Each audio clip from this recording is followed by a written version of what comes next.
Instrument में शुरू में कितने प्रकार के मीटर हम उसको बांटते हैं, कितने प्रकार का होता है? 3 प्रकार का होता है ना। कोई 3 प्रकार बताओ, कौन लड़का बताएगा?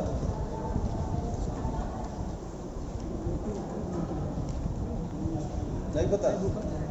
शुरू में जब इंस्ट्रूमेंट चैप्टर आप जब पढ़े हो तो उसमें शुरू में है मीटर को 3 भागों में विभाजित किए गए 3 प्रकार के मीटर पाए जाते हैं, जिस पर हम जो है उसको हम अध्ययन करते हैं, पढ़ते हैं, या उसको हम प्रैक्टिकली रूप में उसको हम देखते हैं। नंबर 1 है इंडिकेटिंग टाइप है इंडिकेटिंग टाइप। क्या जी सर। यहाँ पे लैब में इंडिकेटिंग टाइप में लैब में कोई भी मीटर आप इंडिकेटिंग प्रैक्टिकल किए हो? अरे यार वोल्ट मीटर है, इसमें पॉइंटर जब हम सप्लाई देते हैं पॉइंटर अपने आगे बढ़ता है वो इंडिकेट मतलब हमें सूचना दे रहा है ना कि हम 220 पे जाके रुक रहे हैं या 200 रुक रहे हैं, जितनी वोल्टेज रहेगी वो किस टाइप का मीटर आएगा? Indicating type. और उसके बाद नंबर 2 आता है इंट्रीगेटिंग टाइप। ठीक, इंट्रीगेटिंग कौन सा आएगा? इंटीग्रेटिंग में आएगा आपको जैसे एनर्जी मीटर है घर में, ठीक है, वो एक रिकॉर्ड में बना रहेगा इंटीग्रेटिंग टाइम में कि हमारा जो है वो इतना यूनिट चल रहा है, क्रमशः वो बढ़ता रहेगा, तो जितना पीछे रहेगा वो सब रिकॉर्ड होता जाएगा। और तीसरा है रिकॉर्डिंग टाइप। रिकॉर्डिंग टाइप यहाँ पे फिलहाल नहीं है, वो ट्रांसमिशन से गोटियमों का है 132 kV पे, वहाँ पे उस मीटर को देखेंगे आप कितने बजे लाइट आती है वो उसमें तुरंत रिकॉर्ड होता है, फिर कितने बजे जाती है वो उसमें तुरंत दर्ज हो जाता है अपने आप। तो मीटर में हम क्या कहते हैं मेजरिंग इंस्ट्रूमेंट में हम 3 प्रकार के मीटर का जो है अध्ययन करते हैं। इंडिकेटिंग टाइप में तमाम आ जाते हैं, volt meter, ammeter, watt meter, ये सब कितने हैं sir? Indicating indicating type. Indicating में आपका एनर्जी मीटर आ गया, ठीक है। एनर्जी मीटर में भी 2 प्रकार के होते हैं, single phase energy meter, 3 phase 3 wire energy meter, 3 phase 4 wire energy meter है। और आजकल तो उसकी जगह पे नया आ गया है इलेक्ट्रॉनिक टाइप। पहले जो जी सर। उसमें एक देखे होंगे जिसकी घर में बहुत पहले लाइट रहती होगी, उसमें एक चक्री लगी रहती है ना, वो यूनिट दिखाती थी। हाँ क्या क्या वो एनालॉग मीटर थे। हाँ, और अब तो जो है अब तो इलेक्ट्रॉनिक आ गया, उसमें चक्री नहीं चलती, वो सब बताता रहेगा। वो एक लाल बत्ती जलती रहती है ना, जी लाल सर। बत्ती का भी आप बारीकी से देखेंगे ना तो उसमें भी पॉइंट है। जब आप कम लोड देंगे घरों में तो लाल बत्ती इंडिकेट करेगी, गैप देगी। थोड़ा सा आप 1-2000 वाट हीटर लगा देंगे, उसकी जो है जलने बुझने की जो है स्पीड बढ़ जाएगी। और ज़्यादा लोड दे देंगे तो तीव्र गति यानी आपकी यूनिट जो है ज़्यादा तेज चल जाएगी। ये प्रकार के फिलहाल मीटर है, सलीम साहब जो पढ़ाए हैं। आगे याद आता है ट्रांसफार्मर।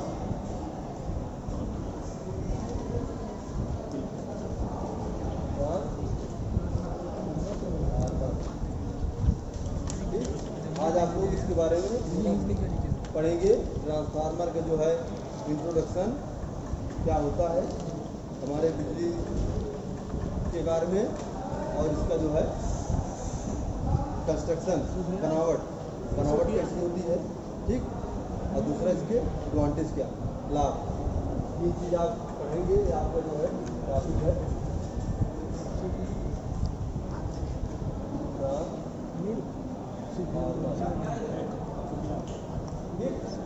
ट्रांसफार्मर। इसके शब्द से ही जैसे लगता है कि ये ट्रांसफार्मर मतलब कोई चीज़ जो है ट्रांसफर कर रही, बदल रही है। क्या बदलती है ये जनरली भाषा में है, ये ट्रांसफार्मर जो है सीधे तो क्या करती है, हाई वोल्टेज को लो वोल्टेज इसको डीसी में बदल देती है ना, सही है? नहीं एसी को डीसी नहीं बदलती, ठीक है। ट्रांसफार्मर जो है एसी पर कार्य करता है, डीसी पर कार्य नहीं करता। जी सर। देखिए अमूमन लोग यही करते हैं कि ट्रांसफर कर देते हैं एसी सप्लाई से डीसी सप्लाई में बदल दिया है, एसी करंट को डीसी में बदल दिया। ये नहीं है ट्रांसफार्मर। आपका जो है कपड़ा नहीं है, इसलिए अंत है, उसमें कोई भी घूमने वाला भाग नहीं होता है, ठीक है। ट्रांसफार्मर एक है, ये सिर्फ जो है उसमें कोई घूमने का भाग नहीं होता है, ये सिर्फ एसी सप्लाई को कम मतलब एसी वोल्टेज को कम मिलेगा तो अधिक करती है या अधिक को कम करती है, कंट्रोल करती है। ठीक है। ये जो है जिसे जो कम सप्लाई लेके बूस्टअप करे, अब में अधिक करे, उसको कहेंगे हम क्या, स्टेप अप ट्रांसफार्मर, ठीक है। और जो अधिक सप्लाई लेके कम लेकर उसको कहेंगे स्टेप डाउन। Step down. यानी इसमें एक चीज़ ये भी है कि इसमें कोई इसकी फ्रीक्वेंसी जो है दोनों पे नियत रहती है, ठीक है। ट्रांसफार्मर जो है फ्रीक्वेंसी सेम रहेगी दोनों की, 50 साइकिल पर हर्ट्ज, ठीक है। तो इसमें इंट्रोडक्शन है कि ट्रांसफार्मर एक स्थिर यंत्र है जो कि एसी वोल्टेज को कम से अधिक या अधिक से कम करता है बिना फ्रीक्वेंसी चेंज किए, ठीक है। इसमें इनपुट इसका जो है और आउटपुट, मतलब वोल्टेज सेम रहेगा, सिर्फ वो क्या कहते हैं, इनपुट में अगर जैसे मान लीजिए हम 230 दे रहे हैं और आउटपुट हमको 440 मिल रहा है, तो वो कहलाएगा हमारा स्टेप अप ट्रांसफार्मर। और अगर हम इनपुट 230 दे रहे हैं और आउटपुट हमको 110 मिल रहा है, तो हमारा स्टेप अप। कितना समझ में आया? जी सर। ये आपका क्या है, इसमें इंट्रोडक्शन में आएगा, ठीक है।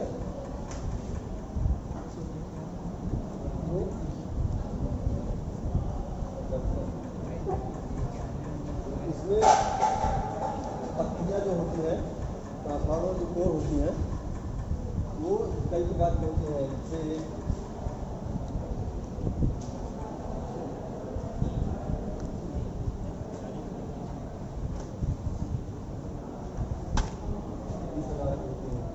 जैसे कोर तैयार करते हैं या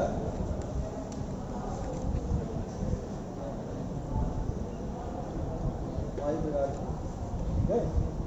और या तो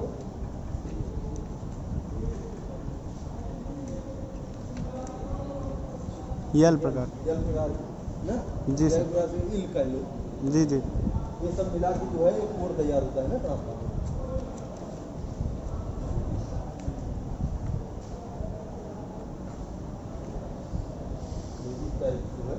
जो पत्तियाँ आती हैं तो ट्रांसफार्मर, इसको क्या बोलते हैं हम, ट्रांसफार्मर स्टैंपिंग। ट्रांसफार्मर स्टैंपिंग इन सब भागों को मिला के हम ट्रांसफार्मर का क्या तैयार करते हैं, कोर, ठीक है। जी सर। कोर तैयार करते हैं।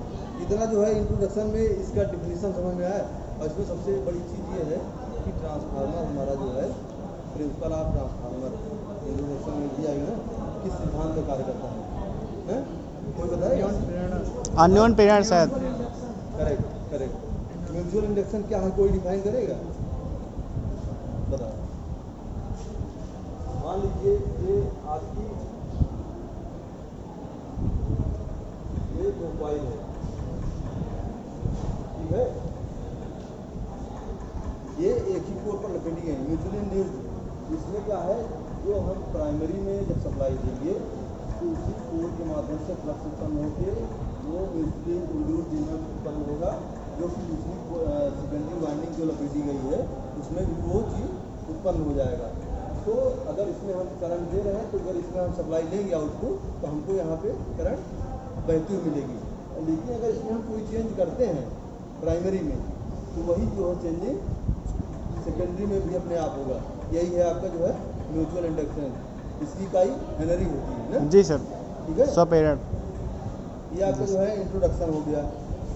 सेकेंड आइए आपका कंस्ट्रक्शन, संरचना। ठीक है।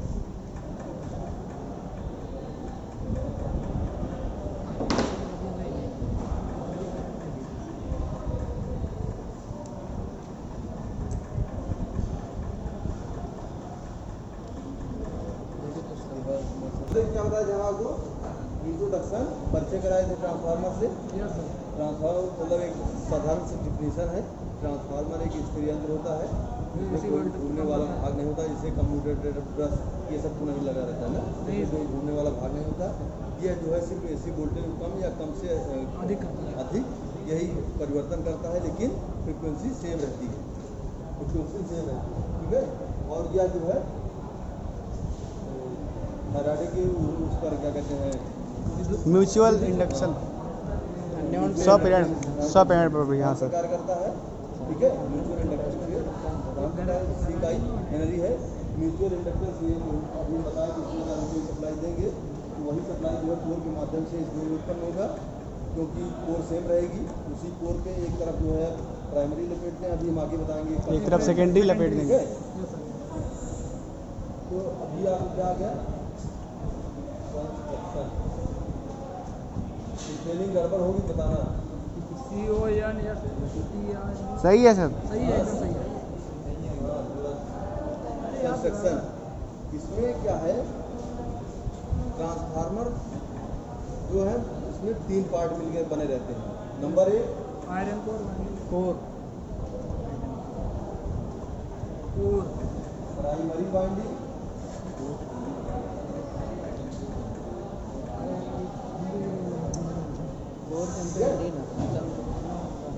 Number 1 primary winding, secondary number 2 secondary wiring, secondary winding,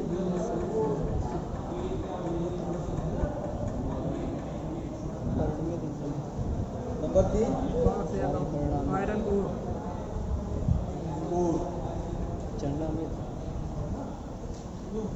core अभी हमको बताए थे, इसको क्या बोलते हैं, इनको हाँ सर। ट्रांसफार्मर स्टैंपिंग, ये चारों पत्तियों को मिला के हम एक कोर बनाते कोर का निर्माण करते हैं ना। जी सर। देखिए यहाँ पे हम बनाते हैं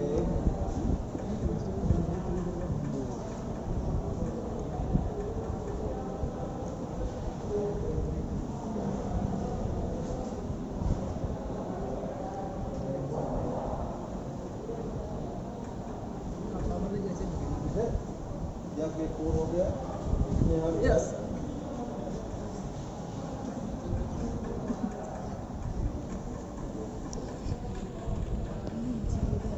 प्राइमरी वाइंडिंग बनाए,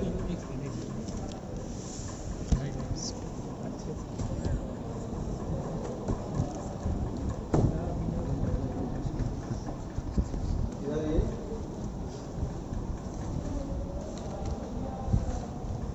सेकेंडरी वाइंडिंग बनाए। वही चीज़ है जो अभी ऊपर बताया था ना, म्यूचुअल इंडक्टेंस, ये दोनों चीज़ है, कोर है। ये क्या है हमारा, इनपुट, और ये output.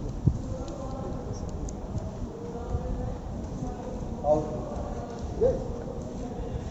Primary winding transformer construction में 3 चीज होता है, प्राइमरी वाइंडिंग, कोर और सेकेंडरी वाइंडिंग। प्राइमरी वाइंडिंग में क्या होता है, हम इनको सप्लाई देते हैं, सप्लाई देते हैं हम ऐसे सप्लाई देंगे जिससे हमको आवश्यकता रहेगी, उस प्रकार से हम उसको सप्लाई देंगे और उससे हम प्राप्त करेंगे, ठीक है। इससे हम प्राप्त करेंगे सेकेंडरी वाइंडिंग, ठीक है। ये डिपेंड आप करती है कम ज़्यादा number of turns per, coil के टर्न पर। जिसे आप लोग इसमें बनाते हो, पंखे चलाते हाँ हो सर, टर्न कॉइल डालते हो डालते ना, तो सबका एक मानक है। हमको जो है कम वोल्टेज चाहिए तो हमको कैसे वाइंडिंग करना है, कितने टर्न डालना है, या हमको अधिक वोल्टेज चाहिए, किधर हमको कम टर्न डालना है, किधर हमको ज़्यादा टर्न डालना है, ठीक है। वो नंबर ऑफ टर्न पर डिपेंड करती है, ठीक है। और तीसरा नंबर आता है आपका, ये प्राइमरी वाइंडिंग हो गई, ठीक है। प्राइमरी वाइंडिंग, सेकेंडरी वाइंडिंग हो गई, और तीसरा क्या हो गया आपका, कोर। जो है अब ये बताइए, 3-4 प्रकार पत्तियाँ आती है, इसको मिला के बनाते हैं। तो आप हाई रेस्क्यू पदार्थ लेते हैं, ठीक है। कोर निर्माण करते समय हम सिलिकॉन, आयरन, स्टील की पत्तियाँ लेते हैं, जिसका हाई रेजिस्टेंस होता है, और इसको हम ठोस लोहे में न लाकर हम इसको पत्तियों में लेते हैं। हाँ। पत्तियों में क्यों लेते हैं, पत्तियों में लेते हैं, आप लोग पढ़े होंगे मैग्नेटिक स्ट्रक्चर जाइए, हाँ हाँ सर। ठीक है, वहाँ पढ़े होंगे आप हिस्टेरिसिस लॉस। हाँ सर, सैथिल लिहानी सर, हाँ? सैथिल लिहानी शायद यही हो। हाँ हाँ हाँ हाँ। लाश, हाँ सर, उसी लाश को हम कम करने के लिए या एडी करंट को कम करने कम करने के हम लिए इसको ठोस लोहे में ना लाकर हम इसको पत्तियों के रूप में, लैमिनेटेड पत्तियों में लाते हैं। लेमिनेशन किससे करते हैं हम? पत्तियों में। पत्ती वार्निश से, वार्निश डालते हैं हम पत्तियों के ऊपर, वार्निश की परत चढ़ा देते हैं तो लैमिनेट हो जाती है। इसकी पत्तियों की मोटाई ये 0.35 mm से लेके 0.50 तक 5 mm जो होती है, ठीक है। इन्हीं पत्तियों को हम आपस में जोड़ जोड़ के हम कोर निर्माण करते हैं जितनी मोटाई की हमें आवश्यकता होती है, ठीक है। तो इसमें क्या, इससे लाभ क्या होता है? ठोस लोहा लेंगे हम तो कॉइल से हीट होगा, पूरा जो है हमारा पूरा लोहा ही हीट हो जाएगा। और इसमें लैमिनेटेड को भी क्या रहेगा कि एक पत्ती की गर्मी लैमिनेशन रहेगा ना तो दूसरे पत्ती में नहीं जाएगी, ठीक है। इससे जो है हमारा लॉस खत्म तो नहीं होगा लेकिन थोड़ा कम हो जाएगा। जब कम हो जाएगा तो हमारा जो है ट्रांसफार्मर की एफिशिएंसी बढ़िया काम करेगी, हमारी दक्षता बढ़िया रहेगी, हीट हो जाएगा तो गड़बड़ हो जाएगा है। और इतना समझ में आया? हो गया सर। कोर का निर्माण हम स्टेसिस लॉस को कम करने के लिए इसको हम लैमिनेटेड पत्तियों के रूप में इसका इस्तेमाल करते हैं, बनाते हैं। ठोस लोहे में इसलिए हम नहीं लाते। घर वाले समझ सकते हैं। कंस्ट्रक्शन यस यस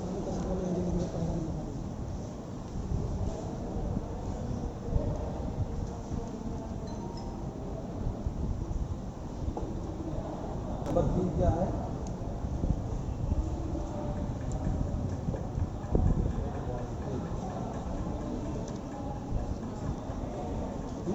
यस लाभ। ट्रांसफार्मर से हमें क्या लाभ होता है, ठीक है। ट्रांसफार्मर से लाभ में सबसे पहले समझ लीजिए, इसको काम में लाने से हमें बिजली सस्ती पड़ती है। यस कैसे पड़ती है? जैसे जनरेटिंग स्टेशन में जहाँ पे हम बिजली उत्पादन करते हैं वहाँ पे हम अमूमन 11 किलो वोल्ट जो है हम पैदा करते हैं, उसको हम ट्रांसमिट कर देते हैं। कितने कर देते हैं? बहुत ज़्यादा, 1,32,000 से ज़्यादा 40 कर देते हैं। उसका करंट हम बहुत वोल्टेज बहुत बढ़ा देते हैं, करंट वो मान कम हो जाता है तो हमारे जो है कॉपर खपत और एल्युमिनियम खपत कम हो जाती है। इसको हम उसको जो है ट्रांसमिट कर लेते हैं हम जनरेटिंग स्टेशन से, हम अपना जहाँ केंद्र रहता है, बिजली घर रहता है, वहाँ पे उसको हम हाई वोल्टेज कर देते हैं, करंट कम हो जाती है, तार जो पतला लगाना पड़ता है तो जो है हम उसको वहाँ पे ले आ लेते हैं, ठीक है। फिर वहाँ से हम डिस्ट्रीब्यूट करेंगे। पहले हम जनरेटिंग स्टेशन क्या किए, हम ट्रांसमिट किए। एग्जाम्पल तौर पर जैसे मान लीजिए अनपरा में बिजली पैदा हो रही है तो वहाँ से हम उसको जो है ट्रांसमिट करके लाए यहाँ पे क्या कहते हैं सुल्तानपुर में 450 kV है स्टेशन। फिर वहाँ से और स्टेप डाउन हो गया, वो आ गया यहाँ पे 220 पे। अपना कोटियम पावर हाउस जो है ये 132 kV था, इसको थोड़ा इम्प्रूव कर दिए, बढ़ा दिए, इसका 220 कर दिए, यहाँ ले आए, ठीक है।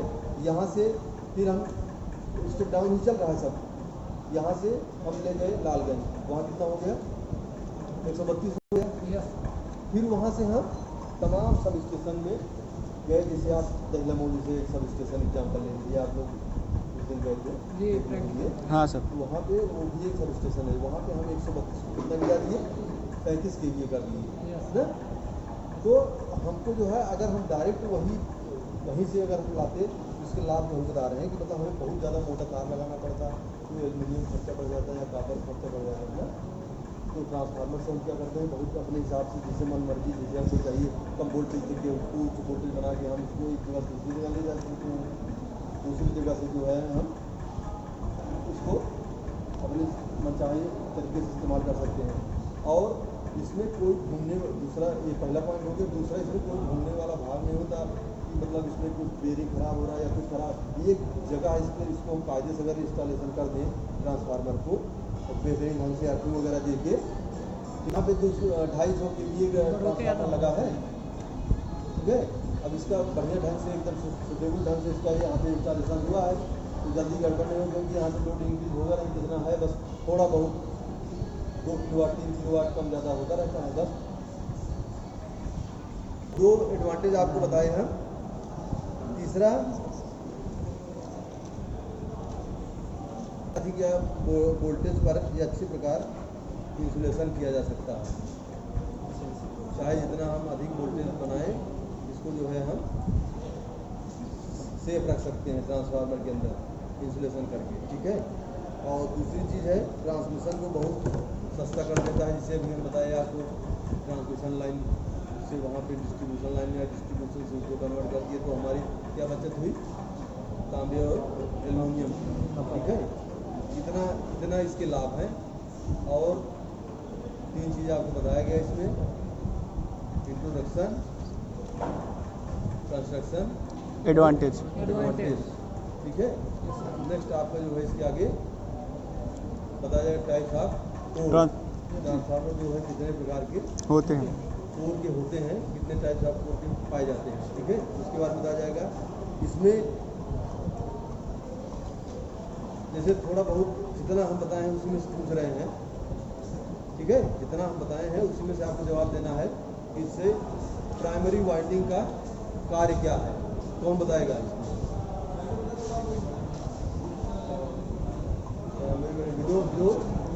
खड़े हो जाओ। इनपुट वाइंडिंग होती है या प्राइमरी वाइंडिंग होती है जिसमें हम सप्लाई देते हैं, ठीक, करेक्ट। सेकेंडरी वाइंडिंग का क्या है? इसमें सर सप्लाई लेते हैं, इस पर प्राप्त करते हैं ना। जी। और कोर क्या होती है? इसको कोर मतलब तुम बता दो सत्यम, कोर क्या होती है? या कोर को हम जो है लैमिनेटेड क्यों करते हैं?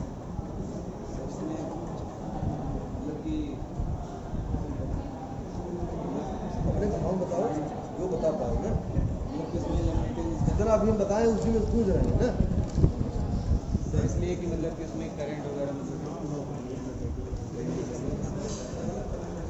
हाँ उसकी जो है कोर लैमिनेटेड इसलिए करते हैं ताकि उसकी जो है गर्मी एक दूसरे पत्ती से बाहर न जाए। पत्ती जितना कम पत्ती लैमिनेटेड करके लगाएंगे उसमें, लेकिन एक चीज़ ध्यान रखना चाहिए, कोर का जब हम लैमिनेशन करते हैं उसको जो है चारों तरफ नट बोल्ट से पत्तियों को इस्तेमाल करते हैं ना, ई आई इसको मिला के, अब ये इसको मिला देंगे, ये ई है ना, ये देखो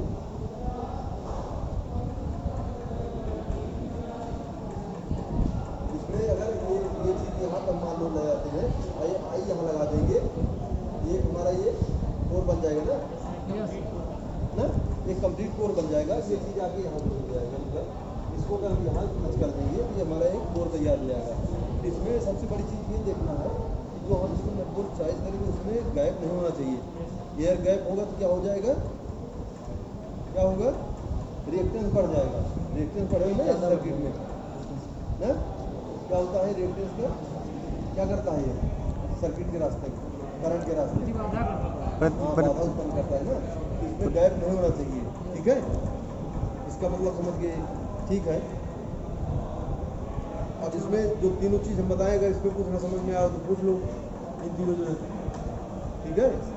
नहीं आना, नहीं तो आगे जो है आपके जो है इसमें ट्रांसफार्मर का कोर के आधार पर टाइप ऑफ ट्रांसफार्मर बताया जाएगा कोर के आधार पर, ठीक है, या वोल्टेज के आधार पर, ठीक है।